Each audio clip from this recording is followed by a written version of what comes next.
Interspersed with memories, oh, so clear. Not how we dissipate and disappear. We're all so far away and yet so near. Protecting all the things that you hold dear. And who will watch the watchmen now? And who will blend into the crowd? And who will hear them screaming out? And who's the face behind the cow? Yeah, I'd rather not find out. Yeah, I'm a soldier of fortune, fortune not enough to march to my own tune. Target sighted, young required. Yeah, I can't stop it. You're just fighting. You're invincible. Yeah, till you find me out. We're superheroes. We're superheroes.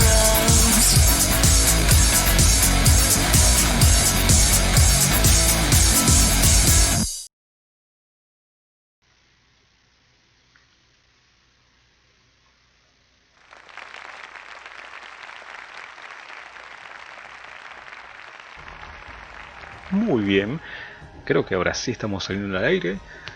Bienvenidos amigos y amigas a un nuevo episodio de Poca Profe. Este es el número 87 me parece. Hoy llovió, un lindo día en este verano que parece que mínimo 30 grados siempre, pero hoy estuvo bastante tranqui, así que vamos a aprovechar a grabar y emitir este episodio. Y bueno, ustedes dirán, ¿de qué vamos a hablar? En este caso, ¿de qué voy a hablar? Porque este es un episodio a fascículo cerrado. Vamos a hablar del iceberg de las conspiraciones argentinas. Bueno, como el productor me mandó directamente las imágenes, no le importó nada, así que ya estarán viendo de qué se trata el primer mito episodio. Y es, ¿cómo te puedo decir? Bastante conocido, o por lo menos de nombre.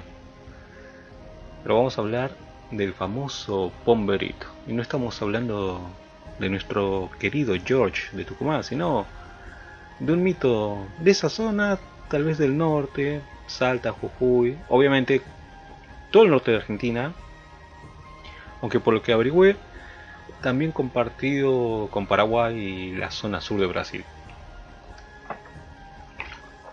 Así que mientras tomo mi Villa Manaos, vamos a empezar. Producción, ¿dónde está el...? Ah, acá está, ¿verdad? Bastante envuelto me pasaron el papel esta vez. El informe es bastante. Me sorprendió. Muy buen material. Son 5 hojas. Bueno, vamos a ver si nos alcanza el tiempo para meter todo lo que tenemos planeado para el día de hoy. Bueno, dijimos ¿por qué el Pomberito? ¿Quién es el Pomberito? Que por cierto, debo confesar que de pibe yo le decía el Bomberito.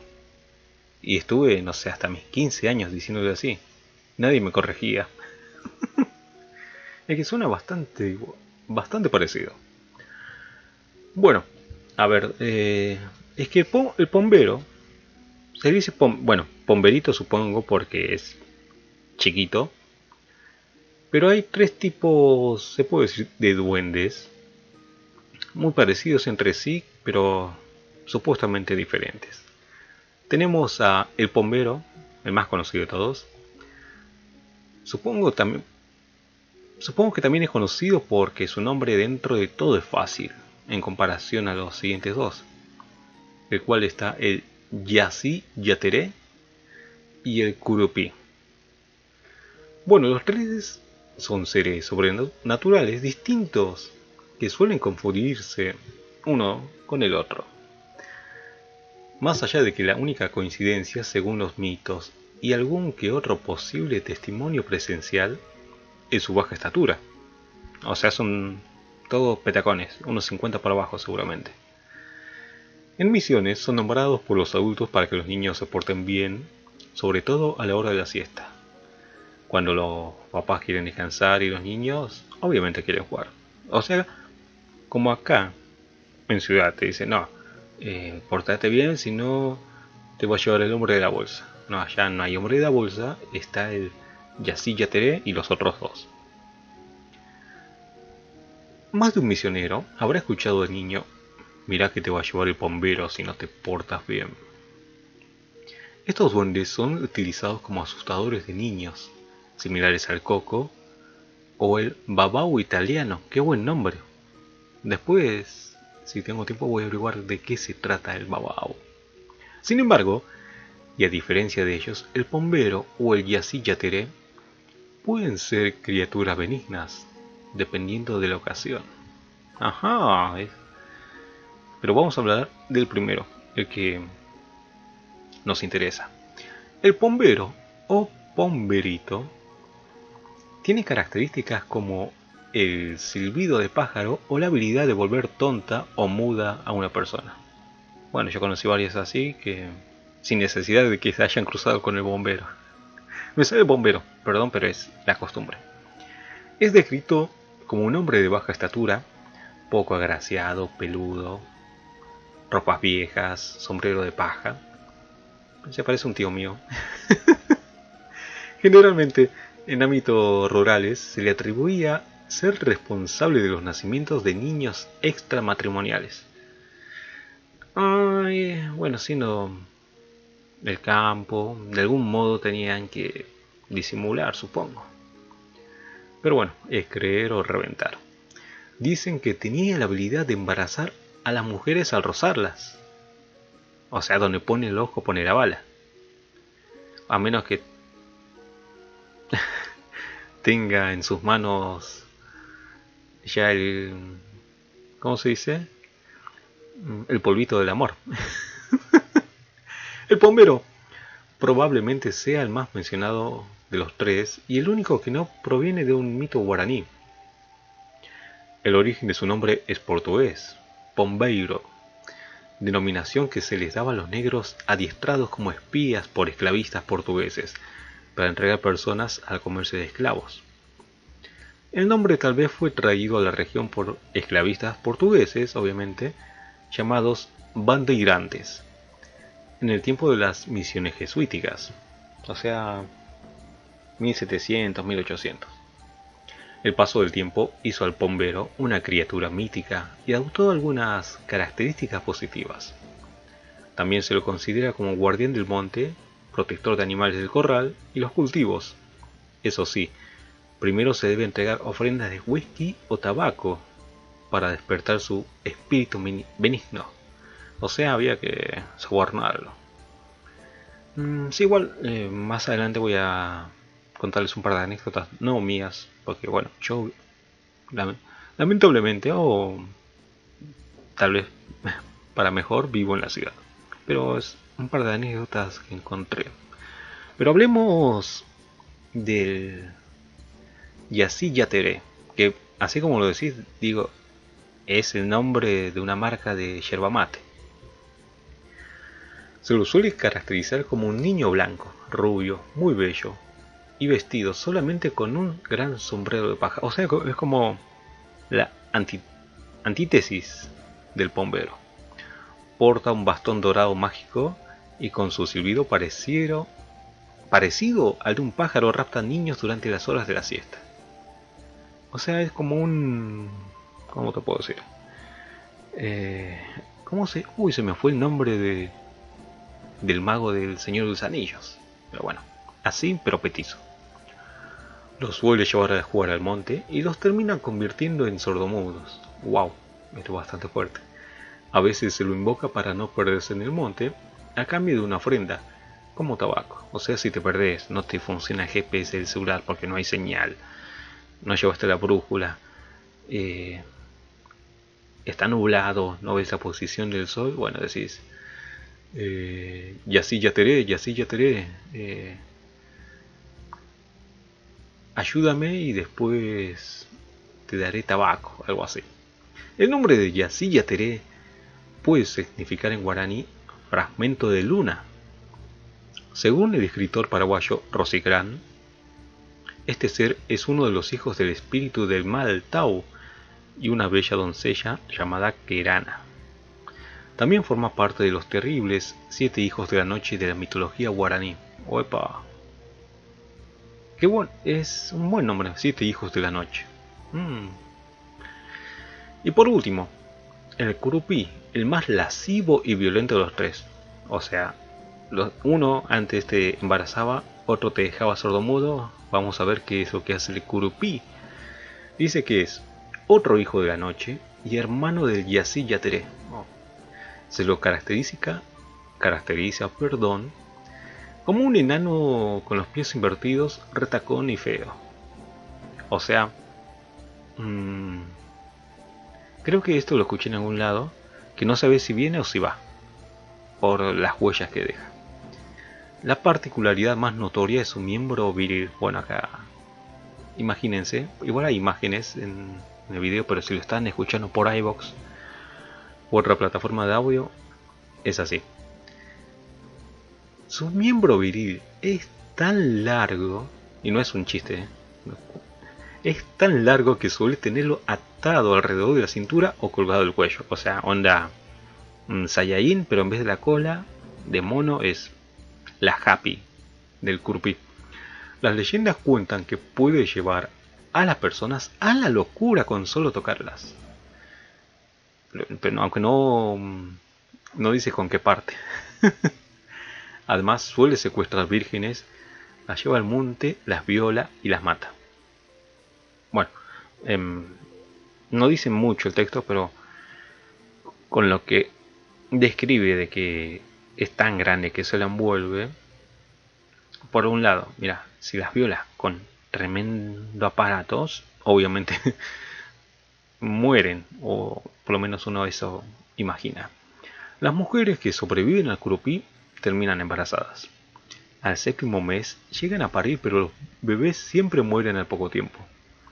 En las zonas rurales se le adjudica al curupí el nacimiento de niños 7-mesinos y violaciones de mujeres sin aclarecer.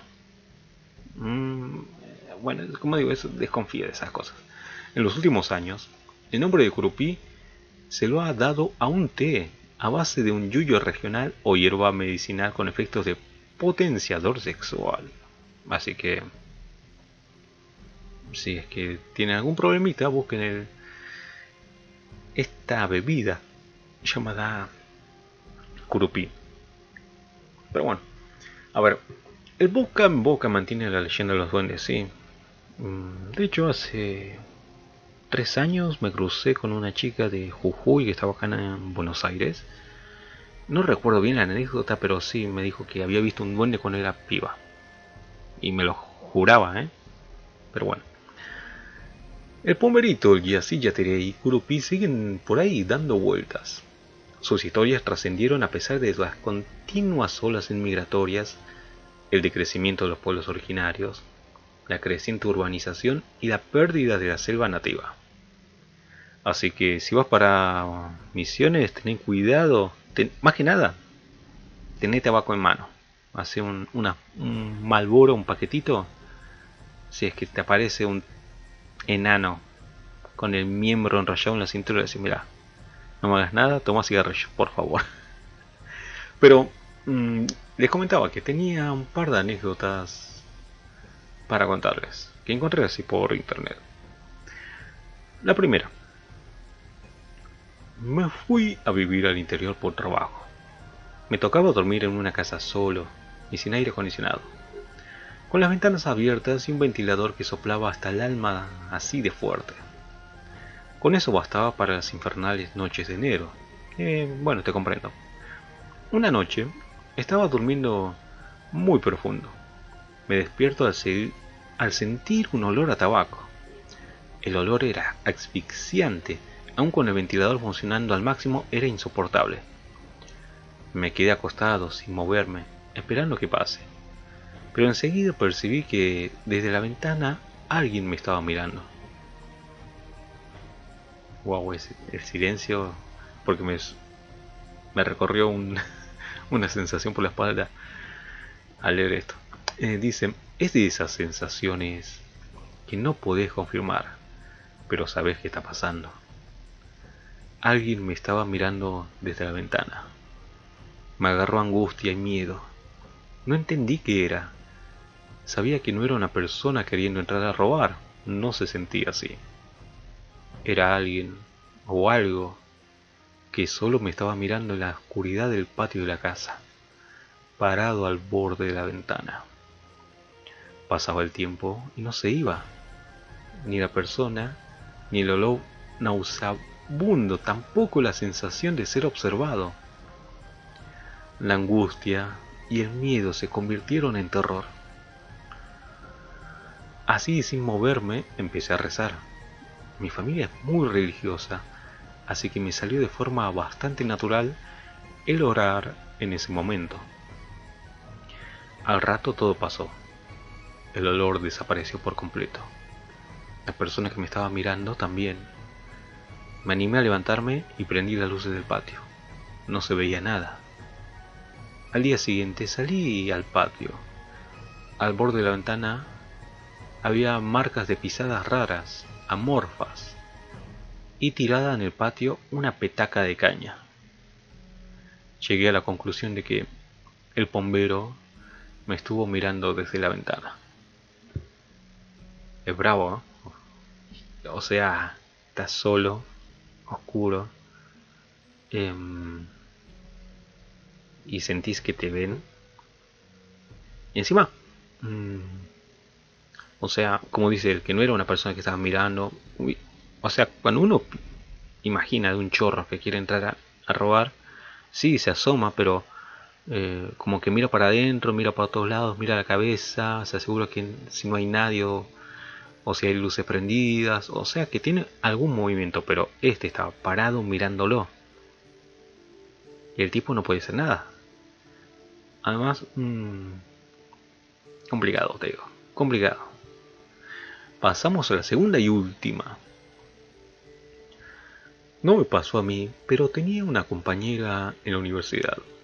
Mi compañera era de más dentro del interior del país. Vivía en el campo con su familia antes de ir a estudiar a la facultad. Contó una vez que cuando ella era chica, ponele que tenía 12 o 13, empezaron a suceder cosas raras durante la madrugada. Por ejemplo, en medio de la noche, los animales empezaron a hacer escándalo, asustados, y no se querían quedar quietos. Al día siguiente ella veía cómo los caballos amanecían con el pelo trenzado con nudos, y que por más que intentara no se podían deshacer. Unas cuantas gallinas muertas, su cuello torcido, como si una persona las hubiera matado, y los perros todo cagados. Ponele que 1 o 2 semanas tuvieron estos problemas. Entonces su papá, ya cansado, decidió rendirse y dejó caña y cigarrillo afuera. No miel, porque era muy caro. Y perdón que haga un silencio porque de golpe entró un viento fuerte por mi ventana y me cae todo. Wow. Decía, bueno, dejó caña y cigarrillo afuera. No miel porque era muy caro. Y la caña y el pucho fueron los más baratos que pudo encontrar. Al día siguiente, tanto la caña como el pucho no aparecieron. Las trenzas que se le hicieron a los caballos fueron deshechas y ninguna gallina amaneció muerta, pero los perros seguían con miedo. Me contó mi compañera que desde ese entonces su papá siempre deja caña y cigarrillo al bombero para que no cause problemas. En cuanto a esto, mientras se mueve todo en mi cuarto por el viento, y espero no sea porque esté nombrando al pomberito. De hecho, dicen el mito que no tenés que decir su nombre en voz alta. Y el y el hecho que yo esté contando esto justo y empieza a moverse todo, complicado. Ah, por cierto, tampoco tienen que silbar, o si escuchan un silbido, no tienen que responder. Por lo menos eso se dice. En cuanto a esta historia que encontré, te lo puedo creer yo. Porque digamos, si sos un tipo como un hincha pelotas, no sé, le tenés bronca a esa familia, y no sé, vas, le haces trenzas a los caballos, em, matas a sus gallinas, asustas a los perros, ¿todo para qué? Para que te dejen un paquete de puchos y una botellita de caña. Es demasiado laburo. O sea, con esa evidencia digo, sí, puede existir el bombero. Si es por eso, sí, porque vas a hacer todo, o sea, siendo un tipo común. ¿Haces eso solo por un paquete de cigarrillos? No, no sé, llevaste la gallina o te robas los huevos, lo que sea. Con lo cual, esa es una evidencia muy fuerte y ténganlo en cuenta. Así que, productor, vamos pasando de tema en este iceberg de conspiraciones argentinas. A ver, el pomberito se va y espero que el viento deje de soplar, pero mi ventana está como loca. Bueno, pasaríamos... O sea, estuvimos en el campo. Estoy en el campo. Vamos a la ciudad. ¿Y qué cosa hay más de ciudad que no sea el subte? Sí, señores, porque el subte también tiene sus historias, sus conspiraciones, sus mitos. Una cosa que quieras creerlo o no. Hay diferentes. Por ejemplo, el degollado de la estación Sáenz Peña. La línea A es la más antigua de Buenos Aires y fue la primera de Latinoamérica, inaugurada en 1913 por el presidente Victorino de la Plaza. Esto explica por qué allí es donde más historias suceden. Una de ellas es la aparición del degollado en la estación Sáenz Peña. Se dice que un trabajador fue al baño de dicha estación y salió totalmente alterado, tras encontrar a un hombre en un charco de sangre aparentemente degollado. Cuando sus compañeros fueron hasta el lugar, encontraron todo en perfecto estado y sin rastros de la víctima. Pero la historia volvió a repetirse con otros trabajadores que encontraban la sangrienta escena para que después se desvanezca, como si la repetición de ese suceso traumático pidieran no ser olvidado. Esto, como dice, el subte es un ambiente muy propicio para todo esto. Estás en la oscuridad, bajo tierra, y bueno, si alguna vez tomaron el subte, obviamente no en hora pico, y a veces les habrá pasado que llegas a una estación y no hay nadie. No hay nadie. O a lo sumo hay una persona que la ves pasar a lo lejos. Eh, bueno, ahora tal vez hay una que otra tele encendida. Pero a veces es complicado, bastante tenebroso. Pero bueno, pasemos a la siguiente. Sombras de la Chacarita. Un conductor del subte de la línea B, quien prefiere mantenerse en el anonimato, se anima a contar lo que ve mientras transita los túneles oscuros que recorren por debajo del cementerio de Chacarita. A partir de las 21, cuando me toca dar la vuelta de las 21:20 hasta Urquiza y volver a Alem, siempre veo gente sentada en las estaciones Los Incas, Ronador, Villa Ortúzar, Echeverría y Malavia, sin subir al tren. Hay sombras que cruzan las vías y que tengo que bajar la velocidad de la formación. También hay sombras sentadas sobre la pared del túnel. Es horrible. Nos cuenta totalmente atemorizado. A esto se le agrega que varios usuarios aseguraron que en estas estaciones suele haber olor a muerto, como si esas extrañas presencias dejaran su rastro para advertir al resto de los mortales. Y en cuanto al olor, puedo confirmar, no sé si olor a muerto, pero sí olor a podrido, pero uno yo no digo que haya cosas fantasmales, pero sí falta de higiene tal vez en los túneles, porque yo que sé, alguien que habrá comido algo lo tiró por la ventana y quedó ahí, tiró un pancho, lo que sea, y eso entre la humedad, la falta de luz natural, las ratas, y es toda una combinación. En cuanto a las sombras, y no sé, es que como todo es luz artificial, y no es como estar arriba, que tenés generalmente al sol como única luz diurna durante el día, obviamente, y tenés una todas las sombras están proyectadas en el mismo sentido, o sea, en la misma inclinación de grados, mientras que en el subterráneo, con varias luces, por diferentes lados, sombras que se cruzan, y te puede hacer parecer que hay sombras que se mueven o otras cosas. La siguiente. Una mujer con vestido de novia en las vías. Además de la leyenda de la estación fantasma entre Pasco y Alberti, que eso después lo contaré, no sé si lo tengo acá, existe otra menos conocida. La historia cuenta que una novia, deprimida al haber sido abandonada por su novio en el altar, se arrojó a las vías del tren entre las estaciones Pasco y Alberti. Otra versión, aún más trágica, señala que la novia fue obligada por sus padres a casarse con alguien que no amaba y que por ello decidió suicidarse. Desde entonces, varias personas habrían visto deambular por las estaciones a un fantasma vestido de novia. Este es uno de los mitos más antiguos del subte de Buenos Aires. Para agregarle más misterio al asunto, cuando uno se aleja de la estación Pasco Sur, se puede observar una cruz blanca pintada sobre el túnel. ¿Sabes que esto nunca lo vi?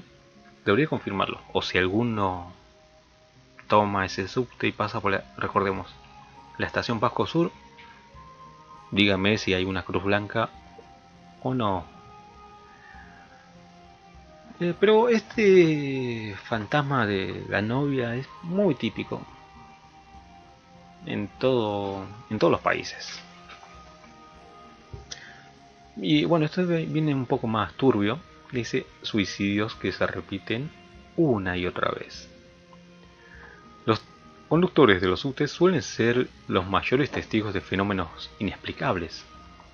Según Pablo, boletero de la estación Sáenz Peña, más de una vez un maquinista tuvo que, ojo, detener una formación porque había visto una persona arrojarse a las vías justo cuando el tren iba a pasar.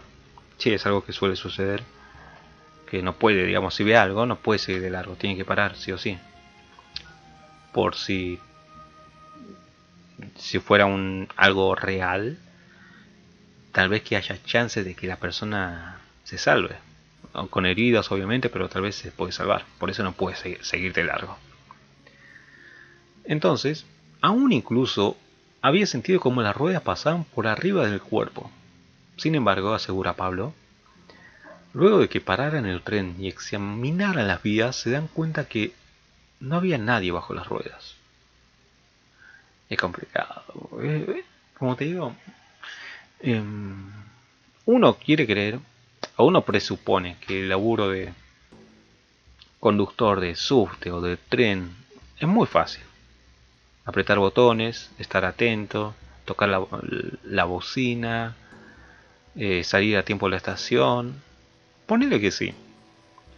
Pero te tenés que enfrentar en el mundo real, te puedo decir, de los suicidios o los accidentes, personas que van distraídas y cruzan las vías así sin darse cuenta o sin escuchar que viene el tren.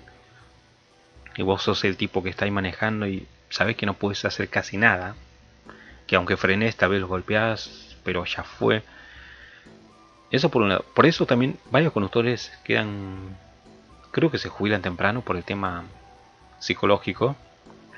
Pero después que, digamos, se te cruza una persona, se te tira, vos frenás, te das cuenta que decís, la puta que lo parió, aplasté a una persona, sentís las ruedas que se mueven de una forma diferente.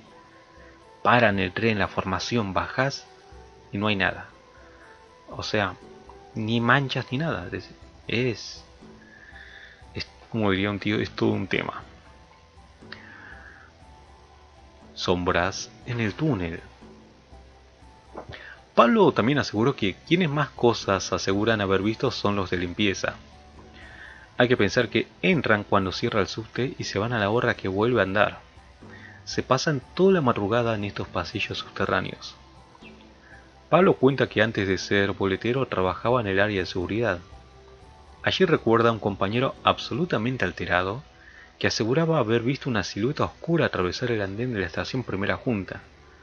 Para su espanto, meses después, otro colega le juró que una extraña presencia lo seguía cada vez que atravesaba caminando esa misma estación. Isaías Acevedo, quien también trabajó en mantenimiento nocturno, confirma la historia. Nosotros, que éramos de mantenimiento nocturno, caminábamos por el túnel en Alberti hacia 11 y escuchábamos que alguien venía caminando detrás nuestro.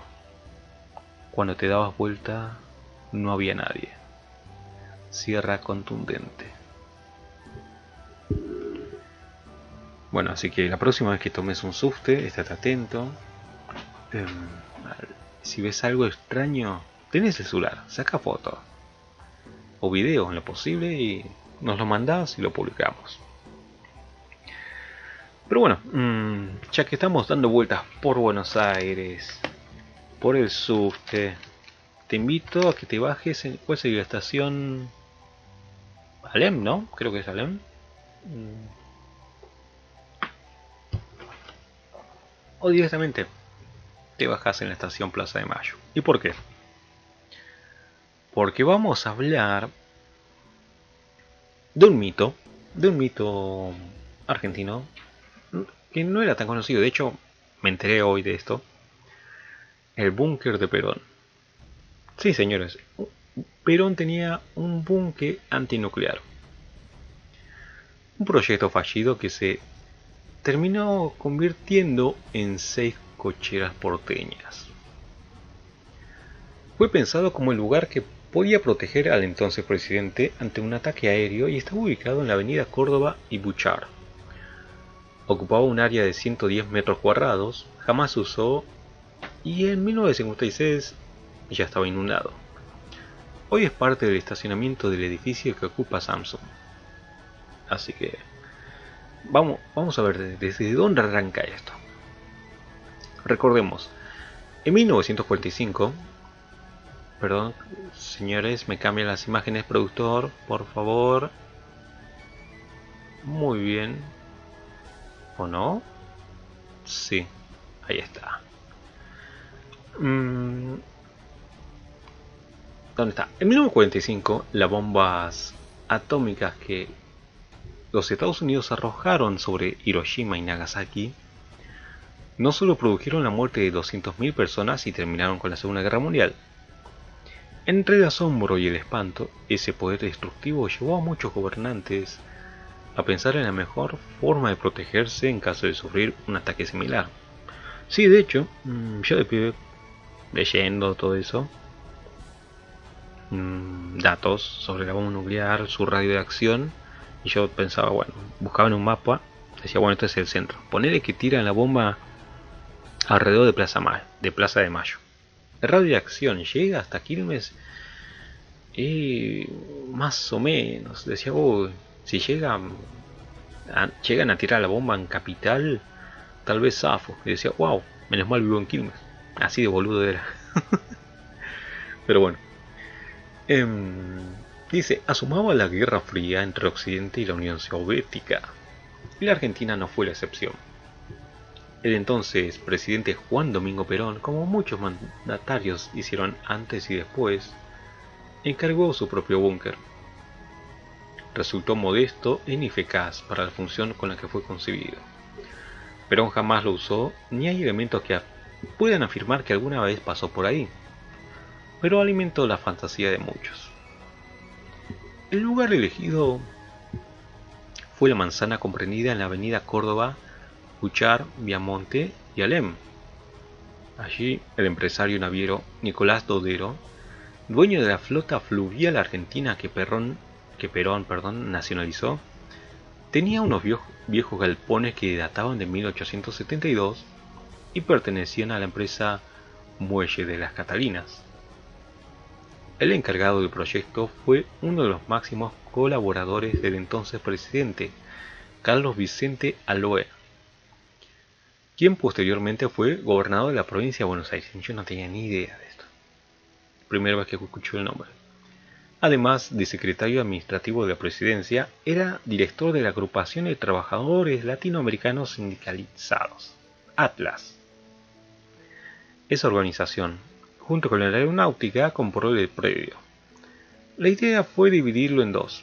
En un sector se levantó el edificio Alas, destinado a departamentos para los altos mandos de la Fuerza Aérea, y en otro, que estaría en la esquina de Córdoba y Buchar, el edificio de la editorial Alea, que jamás se terminó de construir y fue durante bastantes décadas otro de los elefantes blancos a los que nos tiene acostumbrados la ciudad de Buenos Aires. Como parte del plan de gobierno, Perón había pensado que los medios de comunicación que estaban en manos del Estado debían conglomerarse en un solo lugar. En el Alea se ubicarían las redacciones de La Razón, Democracia y Noticias Gráficas, entre otros 16 diarios, además de radios y revistas. También albergaría la Secretaría Administrativa que conducía al OE. Ese proyecto quedó inconcluso. En cambio, y quizás porque estaba dedicado a la aeronáutica, el ala sí prosperó como edificio de departamentos, y cobijó desde la aparición de la televisión en nuestro país hasta 1978 a Canal 7 en el subsuelo, planta baja, entrepiso y primer piso. En el último, más adelante, durante la última dictadura, funcionaron dependencias del Canal 11, que era administrado por la aeronáutica, y la planta transmisora y la antena de Canal 13, entre otras que pertenecían a distintas radios. La construcción, a 8 metros bajo tierra, tenía 110 metros cuadrados. Era una caja de 10 por 11 metros, limitada en 3 lados por una doble pared de hormigón, con un pasillo en el medio de menos de 1 metro de ancho, que podía ser utilizado en casos extremos. Tenía un living comedor que a su vez funcionaría como escritorio, 2 dormitorios con un placar cada uno, un pequeño baño, una cocina, un minúsculo hall y una habitación secreta, camuflada como una caja de seguridad cuya puerta había sido fabricada por la firma Bosch en nuestro país. Al abrirla, solo descubrieron un martillo. Su utilidad, romper una pequeña pared de yeso y madera que desde el mencionado pasillo oficiaba de salida secreta. Estaba pensado para albergar a Perón y Eva, y como mucho algún secretario. La energía provista por una usina que funcionaba con petróleo y tenía aire acondicionado y conductos de ventilación.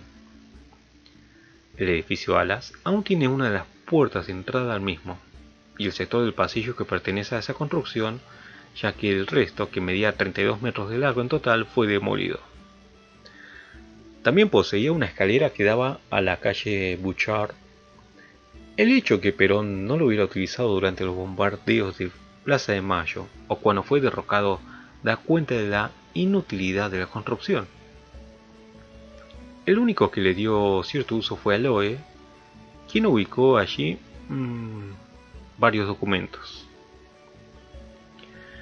El prestigioso arquitecto y arqueólogo Daniel Schwelson conoce la historia como nadie, ya que muchos años después de aquel proyecto en 1999, fue llamado por un funcionario de la Secretaría de Planeamiento Urbano del gobierno de la ciudad. Fue cuando apareció en la demolición de la estructura de la Alea, ubicado exactamente en Bouchard 722. Una obra privada que creían podía ser el búnker de Perón, tal sus propias palabras. Según Schwelson, las obras estaban en pleno desarrollo y el estudio de arquitectos que estaba a cargo había decidido su destrucción. En septiembre de 1955 se produjo el golpe militar de la llamada Revolución Libertadora contra Perón. Para ubicarnos, ¿no? El gobierno se hizo cargo, en consecuencia, también de los bienes del Estado. El búnker fue abierto al público y en él se exhibieron ropa y joyas de Eva Perón que jamás habían estado en el lugar. Eso sucedió durante un tiempo hasta que la propia construcción se fue deteriorando con rapidez. En 1956, el subsuelo había comenzado a recibir agua de las napas freáticas. El lugar fue olvidado y desde entonces permaneció sin cambios, hasta que en el gobierno de nuestro querido Carlos Saúl Menem, en 1992, decidió que fuera sede del Archivo General de la Nación. Quizás solo fuera una justificación para comprarlo y venderlo luego. Se hicieron los planos del archivo, pero no avanzó más, indica Ishbelson. En 1998, la empresa Cargill, a través de la nave, compró el edificio y le encargó al arquitecto Mario Roberto Álvarez una nueva obra, que implicaría demoler la antigua construcción. Hoy, en lo alto del edificio, cuya dirección es Butcher 710, está el logo de Samsung. La discusión, recuerda Ishbelson, se dio entre quienes sostenían que el búnker debía ser preservado, y el estudio de Álvarez, que sostenía que su destrucción era necesaria para construir las cocheras subterráneas. En realidad, en ese espacio de 110 metros cuadrados, solo podía ubicarse 6 cocheras de las 186 que estaban planificadas. Les propusimos transformarlo en un lugar para hacer visitas turísticas. Nos parecía que iba a generar más dinero que el alquiler de cocheras, y que ni siquiera recibimos una respuesta, señala. También fue consultado el entonces senador Antonio Cafiero, que sostuvo que la existencia del búnker era una falacia. En el interior, cuenta el arqueólogo que las máquinas continuaban trabajando en la demolición. No se salvó ni la puerta de la caja fuerte. A esa altura, una masa de óxido que pesaba 5.000 kilogramos, y fue ofrecida infructuosamente a museos de la ciudad.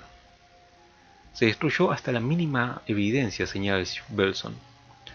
Lo que hubiese habido en el interior desapareció el primer día. Fue otro caso en el que nuestro patrimonio cultural se perdió para siempre. Bueno, ¿qué opinan de esta historia? No muy conocida. Es raro que no... O sea... A ver, vamos a pensar. Estaba en tan malas condiciones. Era muy chico. Claro, unos decían, bueno, pónganlo como atracción turística. Pero era chico. ¿Qué iba a entrar? 3 personas, 5 por vez, cada hora. ¿Y qué te voy a explicar? No, acá se sentaba Perón. Acá descorchaba un vino. No había mucho que ver. Si hubiera estado en buenas condiciones es otro tema. Si lo hubiera usado, también ponerle. Si hubiera sido un lugar de un evento histórico, no sé, donde Perón firmó la renuncia o firmó algo importante, te la creo, pero obviamente pesó más el tema de las cocheras. Porque así, a decir verdad, si te das cuenta, no importaba, no tenía un valor histórico. Sí, fue algo anormal, algo peculiar, que haya sido pensado como un búnker antinuclear, aunque en ningún momento de la nota nos aclara si era posible su resistencia a un bombardeo. Pero bueno, así que ya saben, si pasan por... ¿dónde era? Butcher 710, donde está el edificio de Samsung. Bueno, ahí abajo estaba el búnker de Poleo. El búnker de Perón, sí señores. Bueno, y mientras hablamos de Perón, podemos hablar de Evita Perón, Eva Duarte. la cual tiene bastantes mitos, muchos mitos, leyendas, cosas que tal vez no se pueden probar. Por ejemplo, hay una cooperación, un mito que está circulando hace tiempo. Para que tú sepa, el cuerpo de Eva Perón fue embalsamado y fue escondido, fue robado, fue llevado de aquí para allá por muchas personas. Y una de las que tuvo contacto con el cuerpo de Eva Perón fue un oficial. Y el mito cuenta que este oficial mató a su esposa embarazada pensando que era el fantasma de Evita. Y oh casualidad, el cuerpo de Evita estaba escondido en la azotea de su casa. Cuando lees esto decís, wow, qué buena historia. Pero vamos a contarnos la verdad de lo que sucedió. Porque durante 14 años, a ver, ahí va. El tiempo en que el cadáver de Eva Perón estuvo oculto, nadie supo dónde estaba el cuerpo. Siempre se dijo que alguna intervención había tenido la iglesia y cómo una persona que se dedica a estos temas nos puede contar qué es lo que sucedió. Por ejemplo, recordemos que el golpe contra Perón se produjo el 16 de septiembre de 1955 y el secuestro del cadáver, que por cierto estaba en la sede de la CGT desde el 52, ocurrió el secuestro del cadáver en noviembre del 55.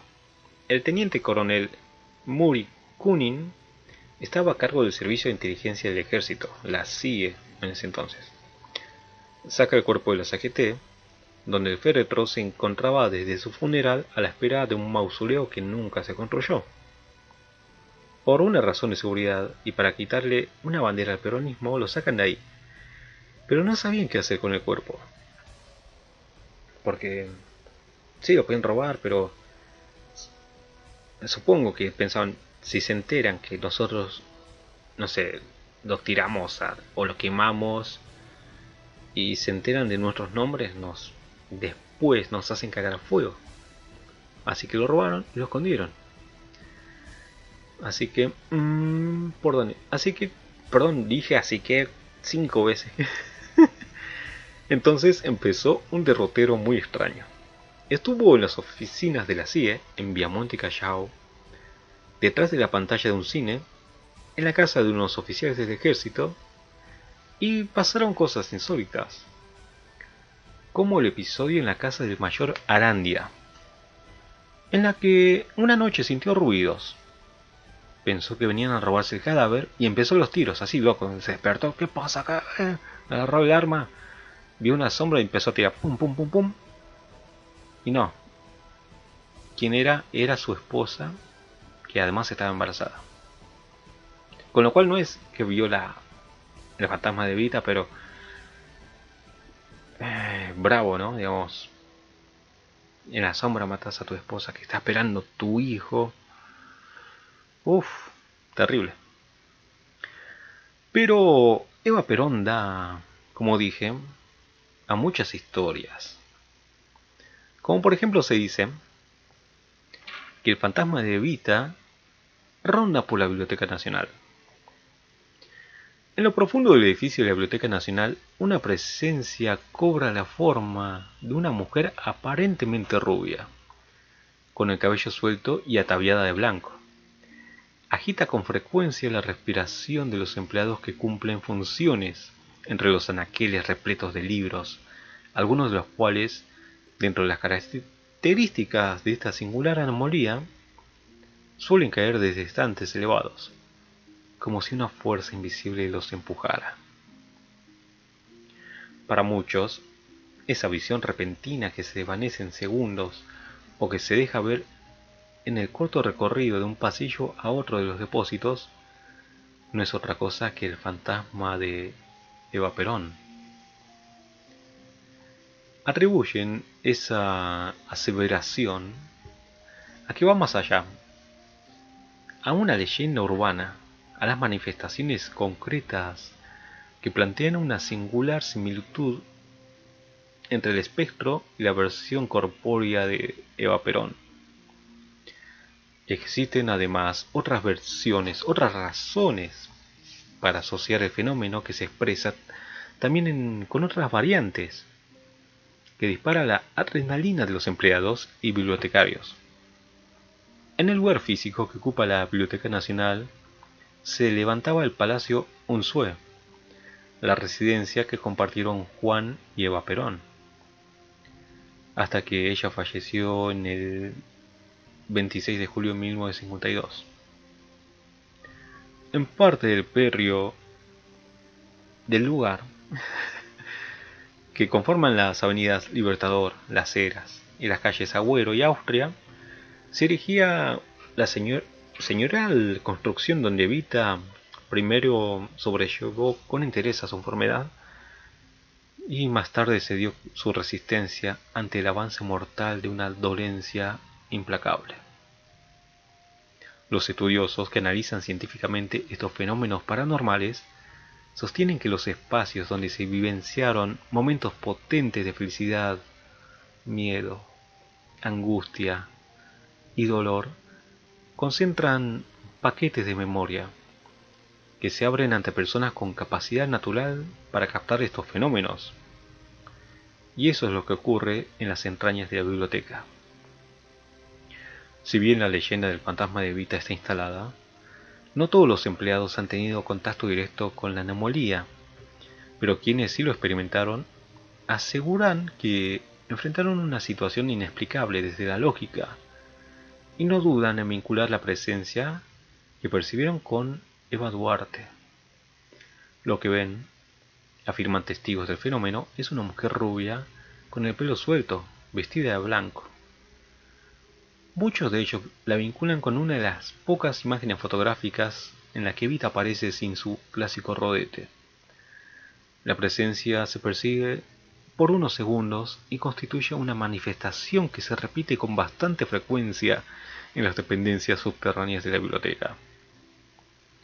Sin embargo, estas apariciones, junto con la cadena de fenómenos que se asocian al fantasma de Eva Perón, no son de ahora, y se remontan a los primeros días de funcionamiento de la biblioteca inaugurada en 1992 por Carlos Saúl Menem.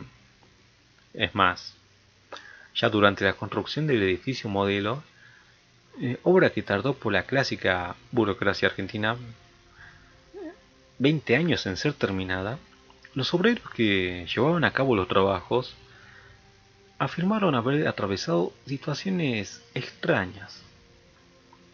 El fantasma, al que no todos los trabajadores de los subsuelos han visto, sino un número muy reducido, dotados seguramente de facultades innatas para captar este tipo de fenómeno, tiene al parecer otras maneras de expresarse. Una de ellas es escuchar en silencio sepulcral de los depósitos, y en medio de eso se escuchan los sonidos de pasos, sonido de tacos, que demuestran una pisada enérgica y que se replica de un lugar a otro, sin que nunca se logre ver a quién los da, aunque los atribulados testigos de la tremenda situación atribuyen a una presencia femenina. Otro de los hechos que impresiona a los empleados del subsuelo son las caídas imprevistas de libros de los centenares de anaqueles, acción imposible de justificar si no es por medio de una fuerza que les da impulso hacia el vacío. En esa categoría de episodios misteriosos, también entran los escritorios que de repente aparecen desordenados, o peor aún, trasladados un par de metros del lugar en el que estaban. También hay referencias a la existencia en las catacumbas de la biblioteca a espacios muy reducidos en los que de repente la temperatura baja considerablemente y se mantiene una generación de frío de muerte que supera en unos cuantos pasos. Esto de que se baja la temperatura me recuerda al Phasmophobia. Que por cierto, si no lo tienen, cómprenlo, jueguenlo. Una fragancia dulce y sumamente agradable emana también por algo incorpóreo. Se convierte en otra de las anomalías de la cual dan cuenta los empleados de la biblioteca, que prefieren mantener un perfil bajo con estas situaciones, que cuando trascienden, generan en las redes sociales aportes críticos y descalificadores en torno a una situación que quienes la vivencian aseguran es real. En ese sentido, frente a la habitual acusación de la historia del fantasma de Evita, encierra una intencionalidad política. La respuesta de los trabajadores es que algunos de los que transitaron la experiencia no tienen nada que ver con el peronismo y hasta están en la misma línea que el ex director de la Biblioteca Nacional, que a principios de los 70, desde la sede de calle México al 500, impulsó la construcción del nuevo edificio. No otro que Jorge Luis Borges. Bueno, a ver, el tema con Evita. ¿Qué te puedo comentar? El que aparezca en la Biblioteca Nacional me parece medio raro. Tal vez sea algún ente, pero no creo que sea Evita. Porque como comentaron, vivió un tiempo ahí, pero no es su lugar más típico. Y también está con otro estilo de peinado, supuestamente. Pero bueno, por un lado, los que fueron alguna vez a la biblioteca, a cualquier biblioteca, lo que es más característico es personas quietas, sentadas, luces, pero un silencio bastante amplio.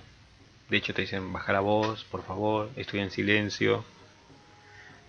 Así que imagínate, con todo ese silencio, cualquier mínimo sonido se amplifica. Y además, a ver, por ejemplo, lo que yo a veces hago, no es recomendable, cuando estoy a punto de dormir, mi cama está al lado de la ventana, está todo apagado, luces apagadas, celular apagado, y pienso en cualquier cosa y me pongo a escuchar. Es como un juego que tengo. Cierro los ojos y escucho todo lo que sucede a través de la ventana, lo que sucede afuera, y trato de identificar cada sonido, de dónde viene, y adivinar qué es lo que lo produce. Y cuando haces eso, a veces escuchas algo y decís, eso sonó como una pisada, eso sonó como alguien tratando de abrir una puerta, alguien subiendo las escaleras, o cosas así. Con lo cual, fíjate que en ese silencio, imagínate en una biblioteca que es un lugar mucho más amplio, con luces y sombras, sonidos raros. Pero, bueno, a ver, ya que nombramos a Jorge Luis Borges y esto está siendo encadenado, o sea, una cosa tiene que ver con la otra. Menos mal, no sé, fuese sin querer, pero así es. Vamos a hablar de Jorge Luis Borges, el cual es un escritor bastante conocido, pero también tiene un par de mitos interesantes. A ver, el primero. El misterioso libro que dejó ciego a Borges. A ver. Hay páginas aborrecibles que, por cierto, son capaces de fatigar la paciencia mucho antes que la vista. O sea, cuando te agarras un libro, dices que esto no va ni para atrás ni para adelante, qué aburrido es. Pero del libro que vamos a hablar en particular posee atributos tan misteriosos, tan borgianos, que ningún investigador ha conseguido identificarlo. O sea, nadie sabe cuál fue. Pero arranquemos. Desde muy joven, el escritor argentino Jorge Luis Borges se supo condenado a la ceguera. Una paradoja evidente. ¿Leer acaso es el mayor placer que tenía Borges, pero al mismo tiempo podía acelerar el proceso de deterioro de su vista. A pesar de esto, nunca renunció a los libros. De hecho, es justo pensar que Borges no solo no hizo nada para retrasar la ceguera, sino que en realidad su afición por los libros y la lectura aceleró ese destino. A principios de la década del 50, Borges fue invitado a una conferencia en la ciudad de Mar del Plata. Abordó el tren en la estación Constitución, pasaje en mano y armado con un enigmático libro, que según dicen pudo haber sido una novela policial o una colección de cuentos del Padre Brown de Chesterton, más emparejado con sus afinidades y gustos. Antes de que la formación partiera, Borges ya se había enfrascado, enganchado con el libro. Sus médicos le habían aconsejado que no leyera en malas condiciones de luz, pero el fervor por la literatura se había apoderado de él. A la luz incierta del ocaso, de la luna, con el libro apoyado contra la ventanilla, casi en penumbras, siguió leyendo, adivinando las letras más que viéndolas sobre el papel. Al terminar el libro, Borges cerró los ojos. Al abrirlos, vio frente a él infinitos puntos de color que flotaban y brillaban. Las luces se esfumaron de repente y después se hizo la oscuridad. No podemos decir con ciencia cierta cuál fue el libro que dejó ciego a Borges, pero sí que fue el último de sus incontables lecturas. O quizás, imaginamos, fuese al revés y el propio Borges se obligó a fatigar sus ojos al máximo, precisamente para quedar ciego haciendo lo que más placer le causaba. Esto, bueno, acá vamos a hacer un punto aparte. No sé si a mí sí, pero sus papás, la mamá de ustedes nunca les dijo no lean con poca luz, van a hacer daño a sus ojos, no estudies hasta tarde, o si lo vas a hacer, usa buena iluminación, todo eso. Y la verdad que sí, puede ser, creo que está científicamente probado. Como por ejemplo, cuando ya te recetan lentes y uno no lo quiere usar, supuestamente hace mal porque seguís esforzando la vista y eso te va a complicar más adelante. Pero bueno, hablando de Borges y su afición por los libros, vamos a nombrar a un libro bastante famoso, el cual fue asociado a Borges y es un mito muy interesante. Borges y la misteriosa copia del Necronomicon en la Biblioteca Nacional de Buenos Aires.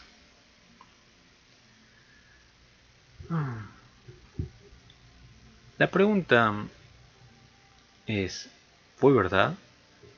Pero Borges y el Necronomicon de H.P. Lovecraft tienen una larga historia juntos. En 1938, un año después de la muerte de Lovecraft, el escritor argentino Jorge Luis Borges obtuvo un empleo en la biblioteca Miguel Cané en el barrio de Boedo, Buenos Aires. Cierto día le llegó un pedido insólito para consultar una obra aún más extraña, el Necronomicon. La impresionante erudición de Borges seguramente echó por tierra la solicitud. La obra era apócrifa. Punto.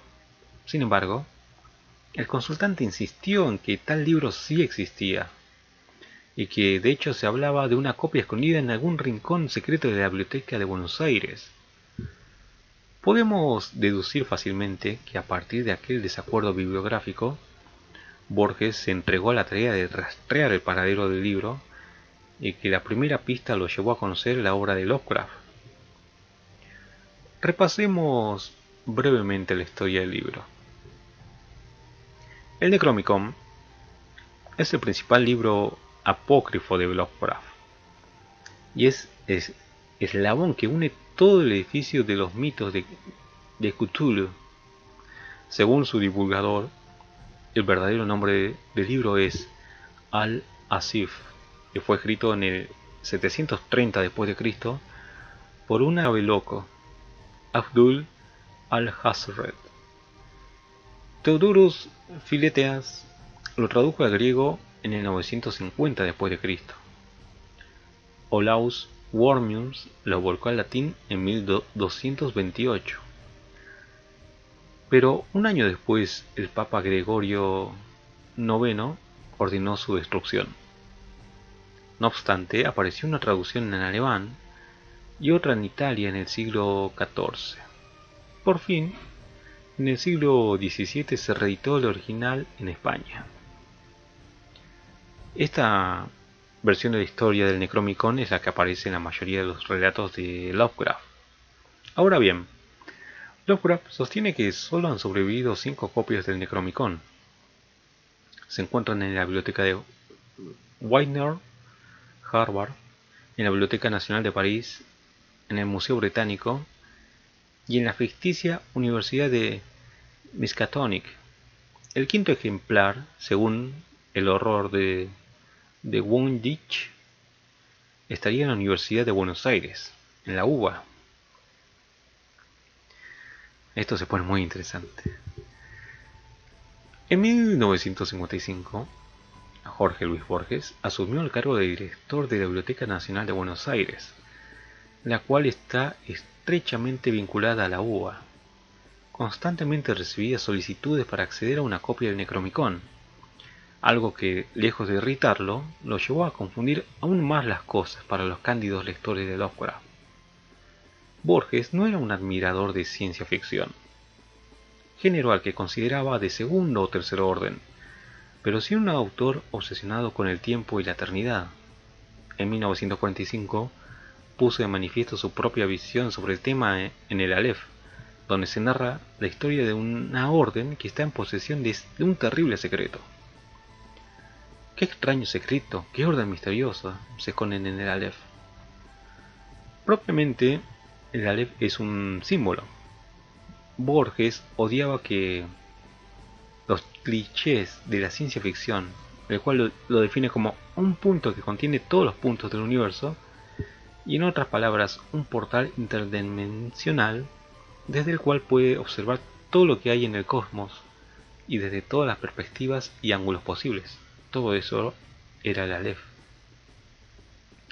Borges situó el Aleph en el sótano de una vieja casona de la calle Garay, la cual está ubicada a pocas cuadras de la biblioteca Miguel Cané, donde aquel misterioso visitante le solicitó una copia del Necronomicon.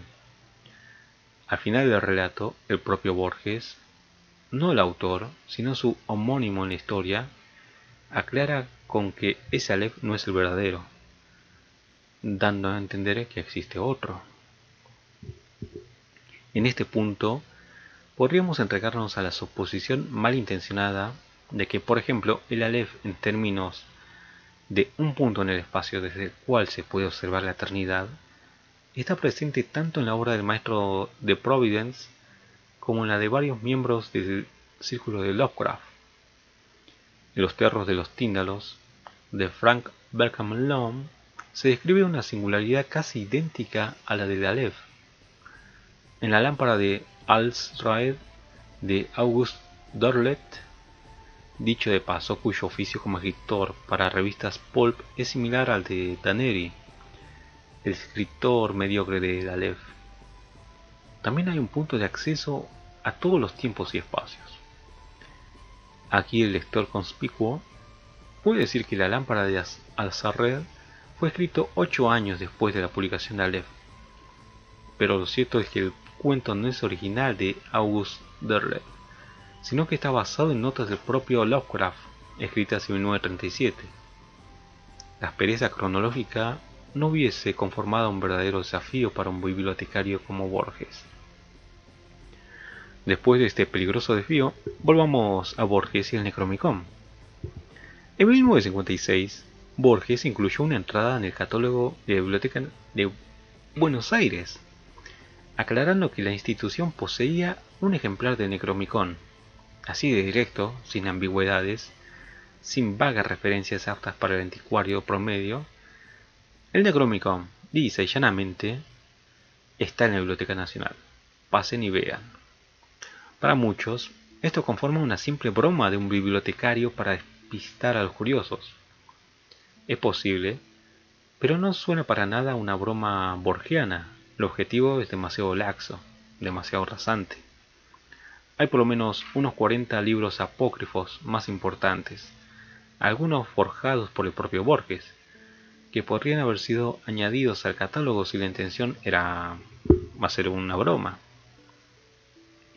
Pero claro, no podemos determinar las intenciones de Borges. Lo que sí podemos afirmar es que esa broma evidencia que Borges conocía la obra de Lovecraft, y específicamente el Necronomicon.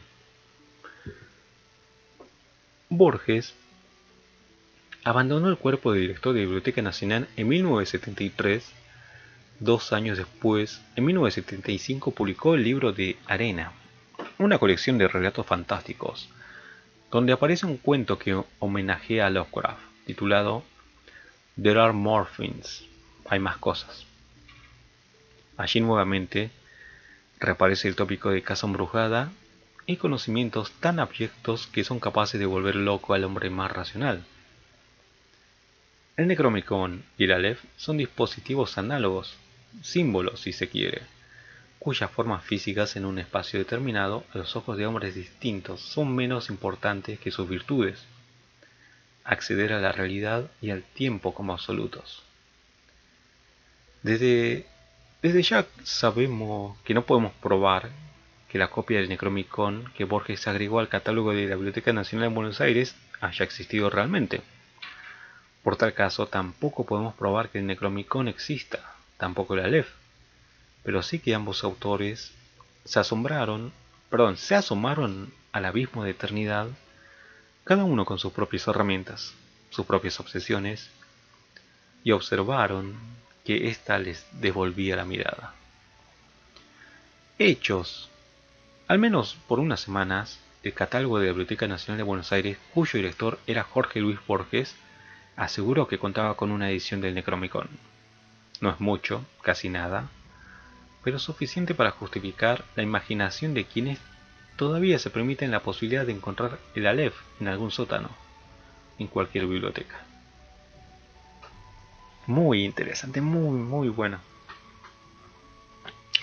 O sea, como dice la nota, hay dos posibilidades. O es una broma, o sea, es un guiño. Es decir, bueno, tal vez Borges empezó a leer la historia de un par de libros de Lovecraft, le gustó, dijo, bueno, mira, como homenaje vos sos tal vez no me gusta tu género, pero está bien escrito, te voy a hacer un guiño, te dijo que sí está el Necronomicon en Buenos Aires, ya que lo nombraste a Buenos Aires en uno de tus libros, vamos a devolver el favor. Pero la otra posibilidad, mucho más interesante, de que sí exista y que Borges la haya encontrado, es decir, wow. Pero yendo a lo realista, en el mejor de los casos,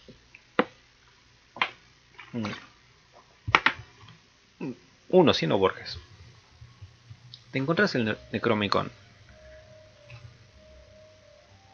ponele, encontrás, partamos de ese punto, y de ese hay dos posibilidades más. Encontrás el Necronomicon, lo ves, es real, pero ahí tenés dos posibilidades. Es real y tiene poderes, o es real y es un libro con dibujitos y palabras raras, nada más. Si fuera real y tuviera poderes sobrenaturales, yo no lo anunciaría. Le digo, no, lo encontré sí, pero este secreto tiene que quedarse acá, porque si no todos van a venir a querer robarlo, querer hacerse con este poder. Eso por un lado. Pero si no lo encontraste, buscaste por todos lados, levantaste las baldosas de los baños, las mochilas de los inodoros, buscando ese libro y no lo encontraste. Decir la puta madre, no lo encontré. Bueno. Listo, ya fue. No existe, pero vamos a dejarlo como un guiño. Ahí te la entiendo un poco más. Pero sí, es una linda historia. Pero antes de pasar a las que nos quedan, vamos a hacer un corte, señores, y vamos a las publicidades. Ahora simplemente nos resta una pausa, señor director, un corte, una quebrada y enseguida volvemos con más. Volvemos con más.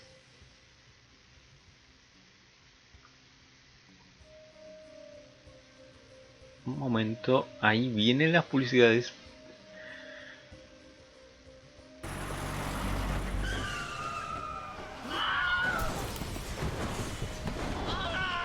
No, otra vez no.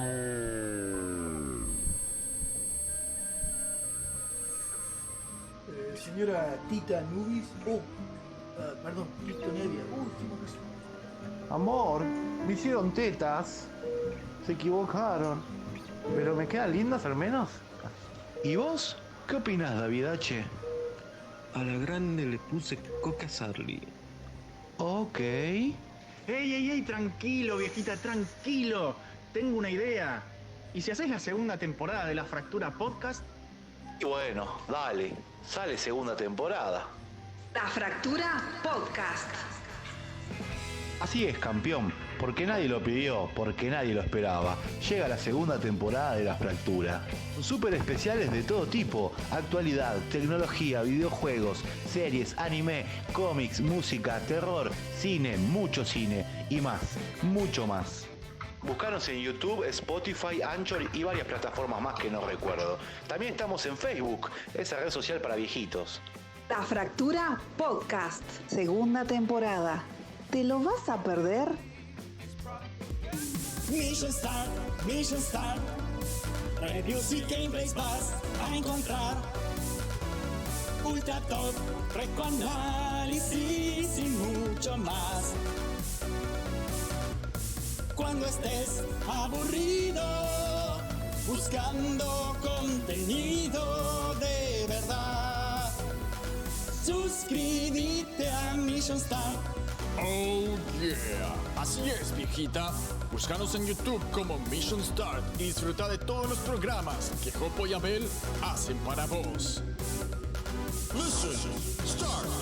Dominios santafesinos. Un fueguino y ¿cómo se dice a ese que es traidor a la patria? Cipayo. Hablan de cultura pop.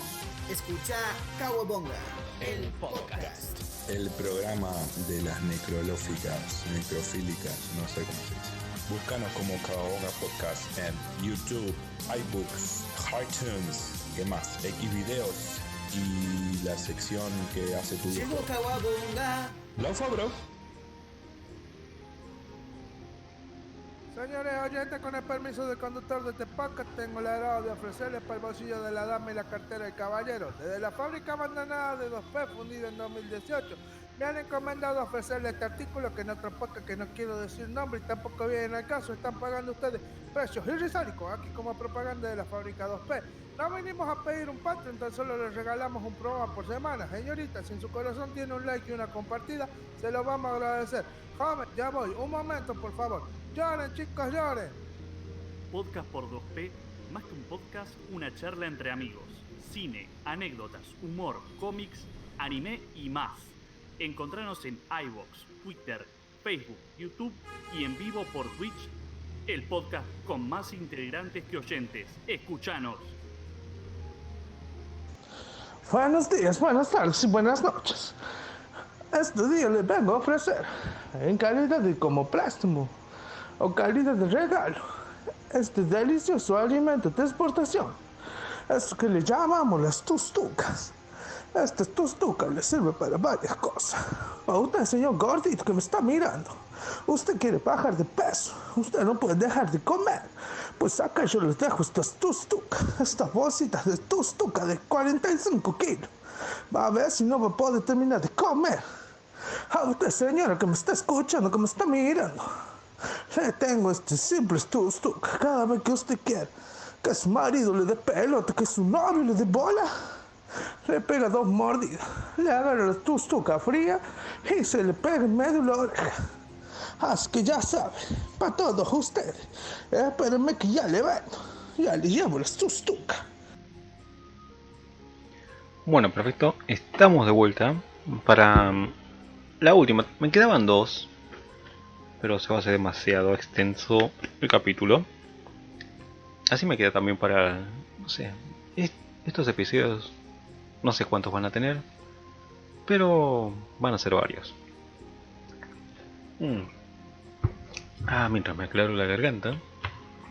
Productor, mándeme las imágenes, por favor. Muy bien. Vamos a hablar de un edificio. Y vamos a hablar de 2, pero vamos a especificarnos en uno solo. A ver. Para los que no conozcan, nos vamos a situar en Buenos Aires, en capital, zona Retiro, zona de personas acaudaladas. ¿Y de qué edificio vamos a hablar? Va a ser del edificio Cavanagh. ¿Qué particular tiene este edificio? A ver, una madre es capaz de hacer cualquier cosa por su hijo, ¿no? ¿En eso estamos de acuerdo?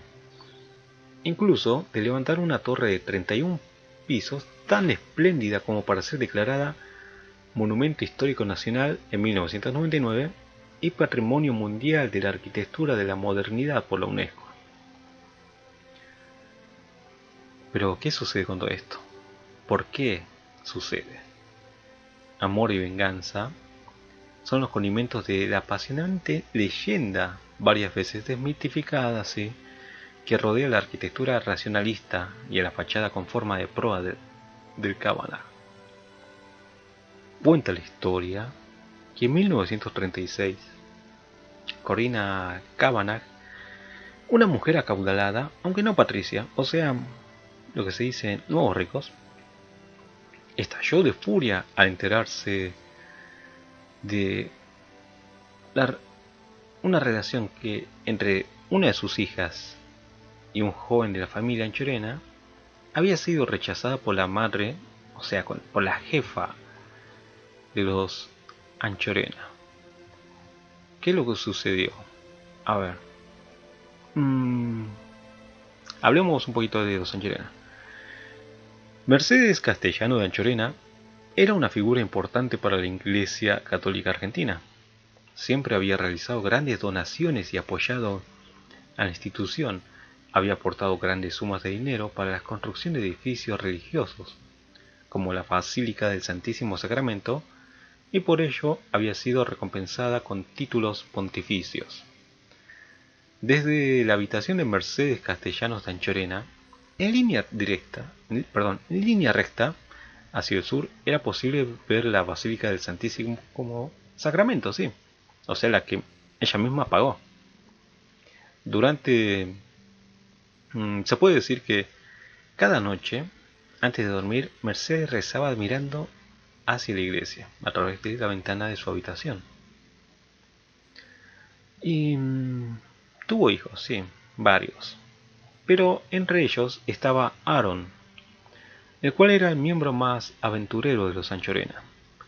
Representaba la figura del dandy de ese momento. Había participado de grandes hazañas en el país, como el cruce del Río de la Plata en globo aerostática, y un recorrido de la Patagonia a caballo. Además, fue el ganador de la primera competencia automovilística realizada en el Hipódromo Nacional. Cuenta la leyenda que Corina Cavanagh, una joven de familia adinerada pero sin orígenes patricios, comenzó un romance con Aaron Anchorena. Mercedes Castellano se opuso al romance entre su hijo y Corina Cavanagh de inmediato. La consideraba una familia de nuevos ricos y logró separarlos.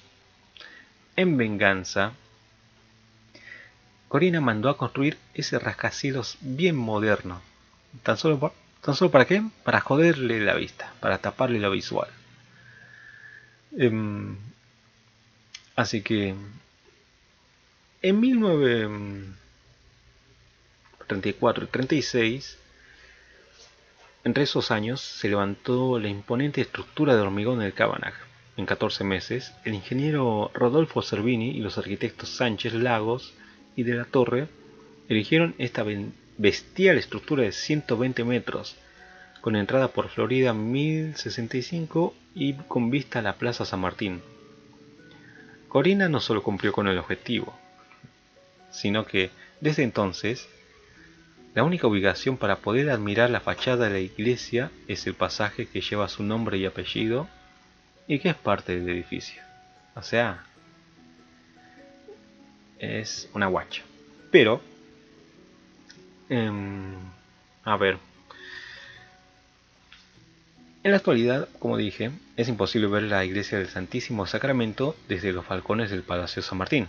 Y el Palacio San Martín era conocido como el Palacio Anchorena, que no sé si hablar, si me da el tiempo. A ver, vamos a repasar un poco del Palacio Anchorena. A ver, ¿dónde estamos? Acá. Vamos a hablar un poquito del Palacio Anchorena, ya que tenemos tiempo. Sobre arenales al 761, un arco de medio punto con dos columnas jónicas a sus lados compone la entrada principal del palacio. Que, a ver, se está viendo, espero que sí. Ciertamente es difícil utilizar una palabra que no sea palacio y se relacione un poco menos a la aristocracia para describir semejante edificio. Argentina no tuvo nobleza, pero sí familias patricias de gran poderío económico como los Anchorena, que emularon costumbres propias de la aristocracia europea. Acá vuelve a aparecer nuestra Mercedes. Mercedes Castellanos de Anchorena ya era viuda cuando decide encargarle a Alejandro Christophersen este edificio inspirado en la École des Beaux-Arts, o sea, en la Escuela de Bellas Artes francesa. Ella tenía 11 hijos y solo 3 estaban vivos cuando se instala en el palacio. Al mudarse al barrio de Retiro por epidemias en la zona sur de la ciudad, recordemos, antes, toda la zona sur de Buenos Aires era la parte rica, pero hubo epidemias de un par de enfermedades y por eso se fueron un poco más al norte. Entonces le encomienda esta construcción al arquitecto de origen noruego para vivir con sus herederos, Emilio, Aaron y Enrique. Con este fin, el arquitecto diseña una única fachada detrás de la que se unifican 3 mansiones independientes. Luego de la crisis económica de 1930, la familia Anchorena sufre los embates de la Gran Depresión. O sea, los negocios donde se basaban los agroexportadores caen. Así que 6 años más tarde se ven obligados a vender la propiedad al Estado argentino por la suma de 1.500.000 pesos, desde entonces, obviamente. Es en ese momento que cambia su nombre. Pasa a llamarse Palacio San Martín y a hacerse el Ministerio de Relaciones Exteriores. Al combinar diferentes corrientes estilísticas en un mismo edificio, el estilo de la construcción se define como ecléctico. El patio de honor conecta a las 3 salas que dividen la propiedad. Las hojas de los árboles de Plaza San Martín se cuelan entre los recovecos de una gran puerta de hierro en la entrada. Los pisos de este patio oval a cielo abierto son empedrados y entre ellos se esconde la hojarasca. Está rodeado por 24 columnas dóricas que en sus frisos visten rosetones. Al alzar la vista se puede ver claramente la división de plantas que Christophersen pensó en este monumental edificio. La planta baja conectada a los patios, donde se encontraban las calderas y trabajaba el personal de servicio. El piano noble o primera planta, la zona principal de residencia, donde ocurría la vida social y pública de los Anchorena, bailes, banquetes, tertulias. El segundo piso estaba destinado a albergar las grandes recámaras de cada uno de los integrantes de la familia. Finalmente, bajo los techos de pizarra que recubren las bóvedas de techo, se encuentran las buhardillas, utilizadas como habitaciones del personal doméstico. En cuanto a los estilos de las mansiones, Los interiores del Palacio Anchorena varían estilísticamente en las diferentes casas. La primera casa, donde vivió Mercedes con su hijo Aaron, es de estilo neobarroco.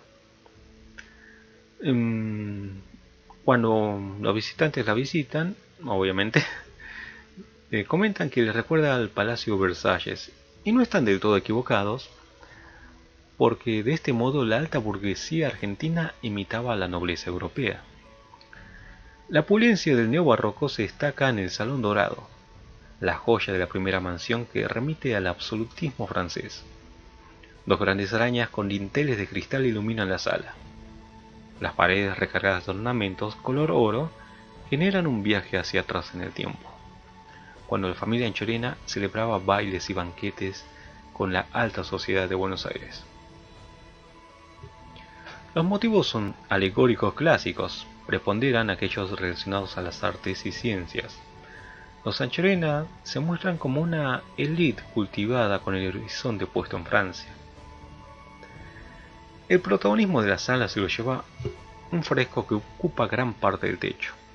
Se trata de una pintura de Michel Rondenet de 1910.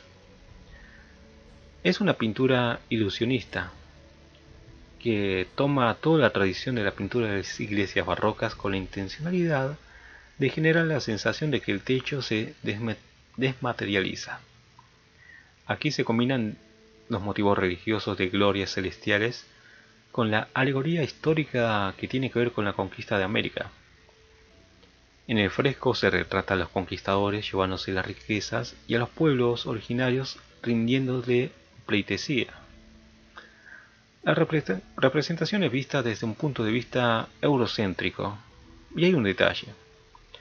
Las riquezas caen del cielo, como si no se las estuvieran expropiando a los pueblos originarios.